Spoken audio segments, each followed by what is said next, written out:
Hello दोस्तों, स्वागत है आप सबका आपके अपने YouTube चैनल एकलव्य एस्ट्रोलॉजी में। और ये एक बहुत छोटा सा वीडियो है। बहुत दिनों से मैं देख रहा था कि इस प्रकार की कंसल्टेशंस प्लेटफॉर्म पे आ रही हैं, जहाँ पे बहुत सारे लोग अपने रिलेशनशिप में स्टक है, या तो डाइवोर्स लेना चाहते हैं लेकिन ले नहीं पा रहे हैं, या किसी का हस्बैंड की या किसी के पार्टनर उनको छोड़ के चला गया, मृत्यु हो गई, या किसी और कारण की वजह से ट्रेजेडी के थ्रू प्रकृति ने उनको आपसे दूर कर दिया।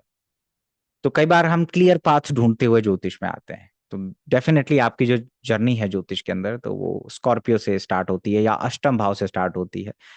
फिर आप नवम भाव यानी कि गुरु के पास जाते हैं, ज्ञान की तलाश में जाते हैं। फिर वो गुरु और ज्ञान कहीं ना कहीं आपके कर्म यानी 10th हाउस को मॉडिफाई करता है, कहीं ना कहीं कुछ परिवर्तन लाता है। आप उसको प्रैक्टिकली होते हुए देखते हैं। इसी ज्योतिष की जर्नी की तीसरा स्टेप बता रहा हूँ। फिर आप कुंभ की तरफ जाते हैं, जहां पे आप बहुत डीप चीजों में चले जाते हैं ज्योतिष के अंदर।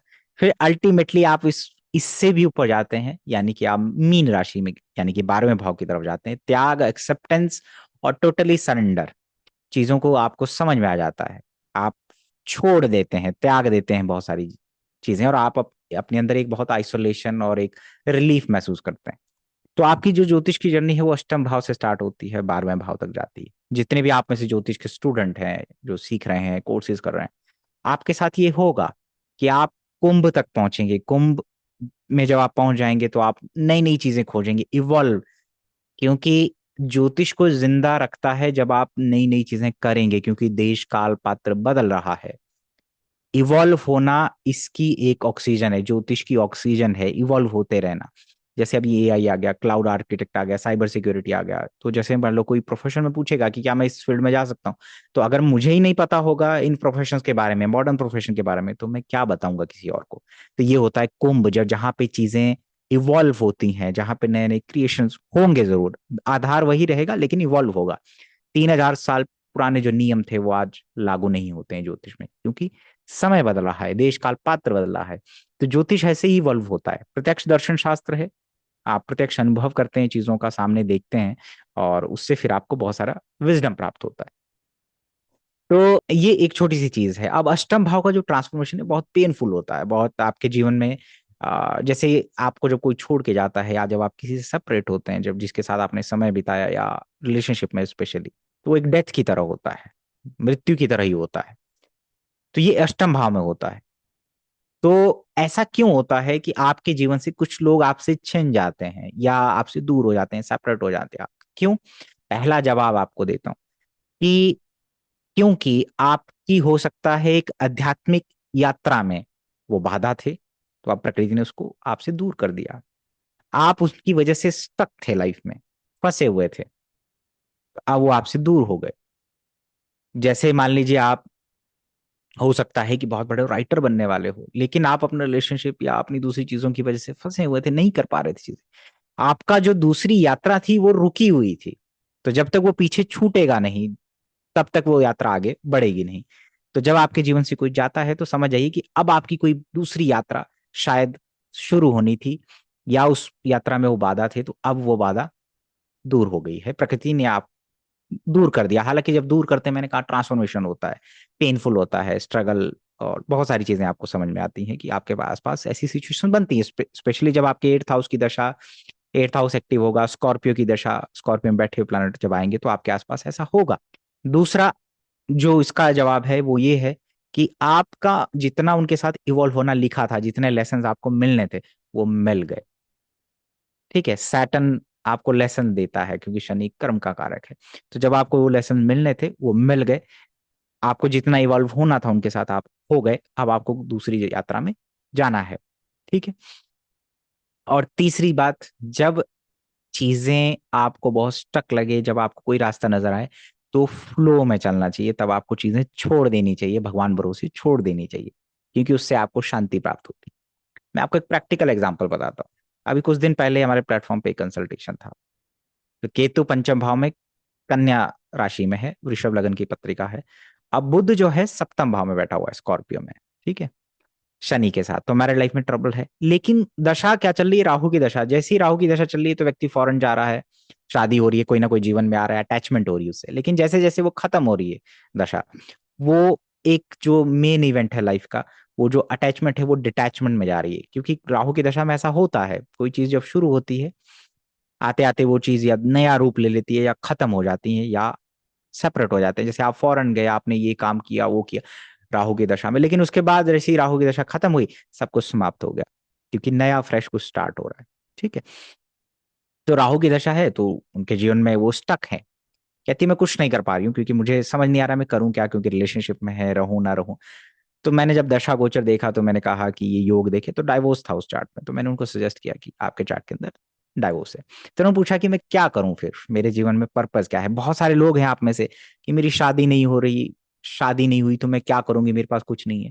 तो मैं कई बार कहता हूँ कि शादी नहीं हुई अच्छी बात है, क्योंकि शादी कई जन्म जन्मांतर का एक हो सकता है आपको उस चक्कर में डाल दे, क्योंकि शुक्र जो सेवेंथ लॉर्ड है कालपुरुष कुंडली का, वो मीन राशि जो रेपिटेशन की राशि है उसमें उच्च हो जाता है। तो ये एक अच्छी बात भी हो सकती है कि आप आगे के लिए कर्म एक्युमुलेट नहीं कर रहे हैं, किसी के साथ अटैचमेंट नहीं है। ठीक है। तो लेकिन अगर आप बहुत ज्यादा डिजायर करेंगे चीजों का, बहुत ज्यादा फोर्सफुली चीजों को करने की कोशिश करेंगे, मेरी शादी नहीं हो रही है, नहीं हो रही है, नहीं हो रही, तो हो सकता है कि आपका बर्थ अगली बार इसी चीज के लिए हो जाए, क्योंकि आपका डिजायर बहुत पेंडिंग रह जाएगा।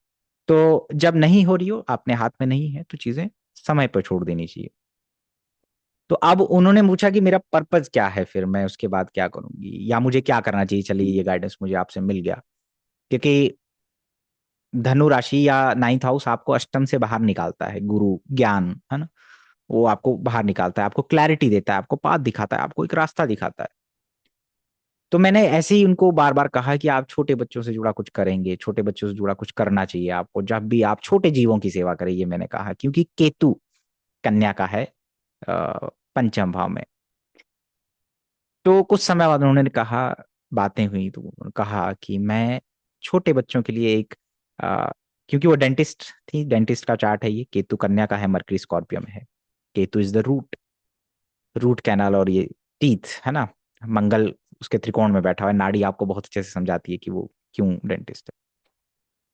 तो केतु छोटी चीजों को दिखाता है, सूक्ष्म जीवी है। तो उन्होंने कहा मैं एक ऐसा डिवाइस, मेरे पास एक ऐसा प्रोडक्ट मैं डिजाइन करना चाहती हूँ, मेरे पास ऐसा आइडिया है, मैं उस पर काम कर रही हूँ, लेकिन क्योंकि मैं स्टक थी तो नहीं कर पा रही हूँ। जो छोटे बच्चों के लिए है, छोटे बच्चे जो ब्रश करते हैं या उसमें उनको बहुत सारी परेशानियां होती नहीं करते हैं, तो छोटे बच्चों से जुड़ा हुआ एक प्रोडक्ट है, मैं उस पर काम करना चाहती हूँ। मैंने कहा मैं यही तो आपको समझा रहा हूँ कि आपको छोटे बच्चों से जुड़ा कुछ आपका पर्पस है जो आपको फुलफिल करना है, चाहे आप उनको पढ़ाने का हो, चाहे उनके लिए कुछ करने का है।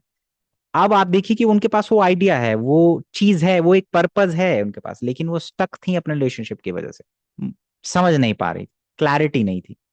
तो ज्योतिष ने कैसे उनको एक क्लैरिटी दिया कि आपको ये करना है। तो जब आपको कोई दूसरा पर्पस जब समझ में आ जाता है, दूसरी यात्रा जब समझ में आ जाती है, तो आप जहां फंसे होते हैं, जिस यात्रा में आप फंसे होते हैं, जिसके साथ आप फंसे होते हैं, तो उनको आपको छोड़ने में, त्यागने में, आगे बढ़ने में आपको आसानी होती है।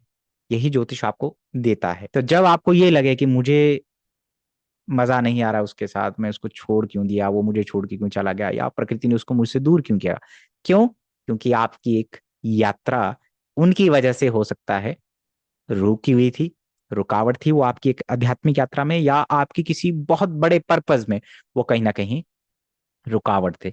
तो आपकी वो रुकावट एक तरीके से आपके जीवन से खत्म हो गई। जैसे हो सकता है आप बहुत बड़े राइटर बनने वाले हो, आपका एक बहुत पेनफुल ब्रेकअप हुआ, रिलेशनशिप टूटा, उसके बाद आपने चीजें लिखना स्टार्ट की, क्योंकि आपके अंदर वो फिलॉसफी, वो दुख अब आप अपने शब्दों की तरफ शब्दों के थ्रू बयान कर रहे हैं, और इसी वजह से आप एक दिन बहुत बड़े राइटर बन गए। तो ये भी एक यात्रा होती है। तो हमें चीजें कई बार जब समझ में आती हैं, तो हमारे आसपास हम शांति पाते हैं, संतोष पाते हैं, हैप्पीनेस पाते हैं।